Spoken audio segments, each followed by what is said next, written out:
Arcus, 7525.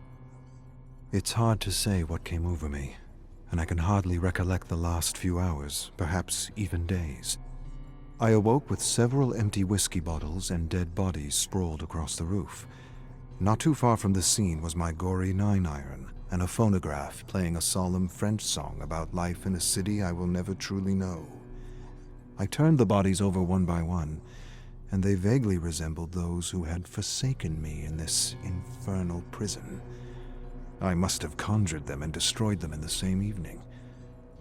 But with a 9-iron, I imagined far worse fates for them. I even have a journal devoted to dark and creative ideas on how I might actually one day make them pay for their corruption and impertinence.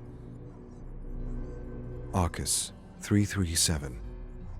At first glance, the endless bloodshed seems to be an act to satisfy some destructive instinct within the entity.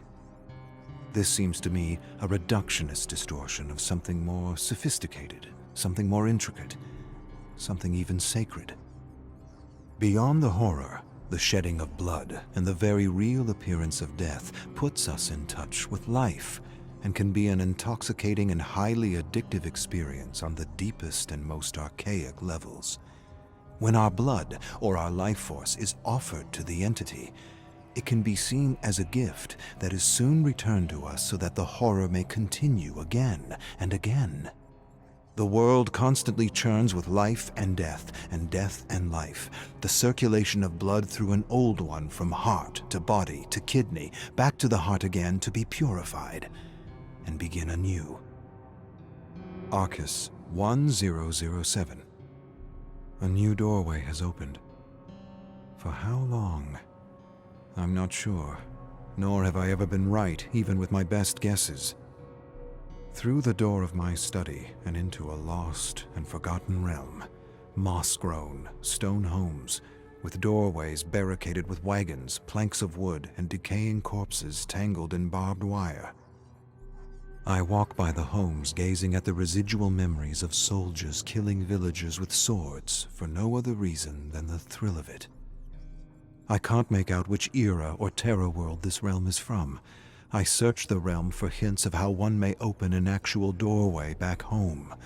Somewhere in these memories and forgotten realms is the answer to my salvation. But which ones? Which ones indeed? Arcus, 2217.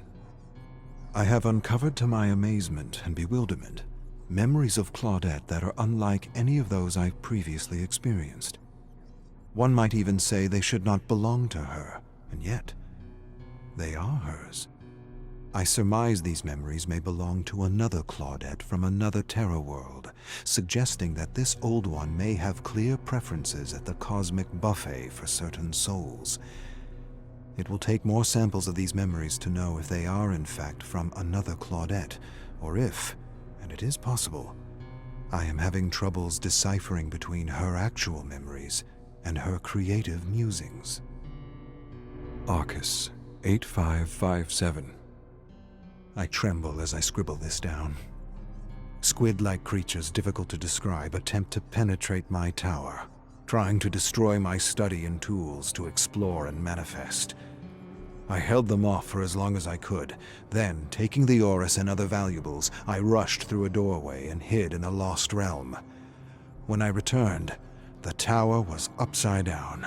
My study completely ransacked. The creatures lay dead on the floor with black putrid blood leaking out of them, and the smell of decaying fish was everywhere.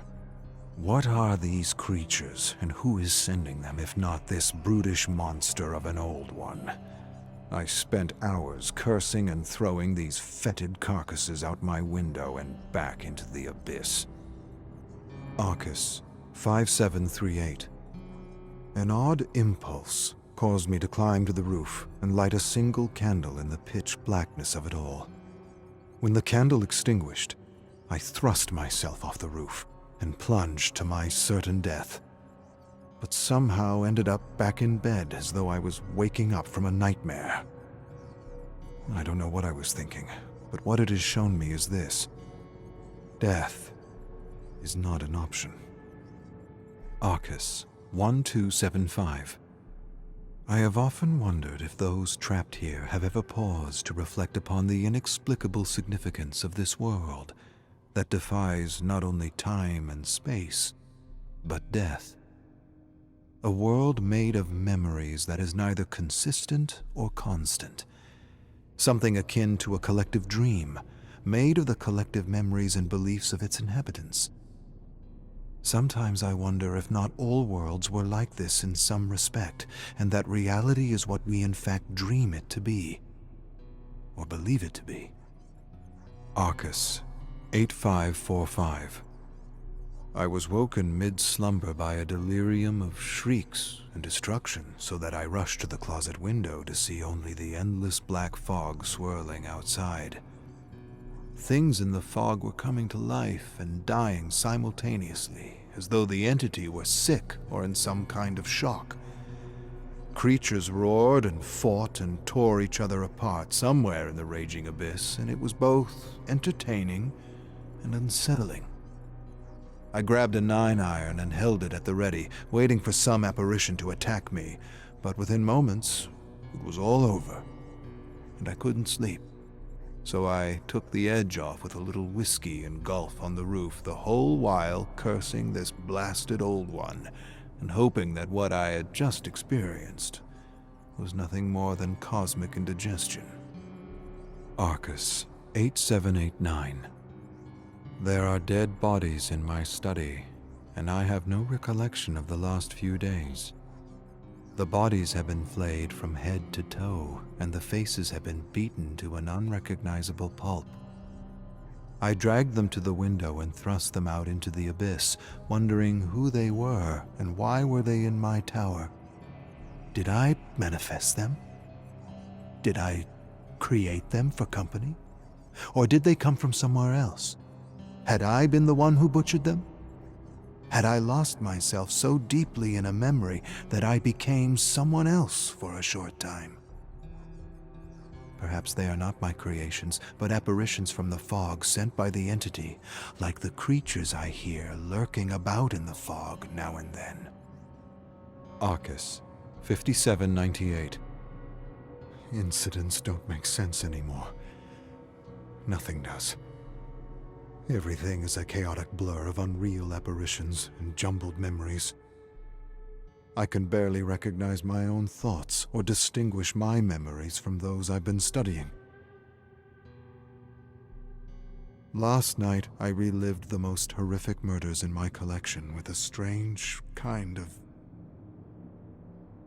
pleasure.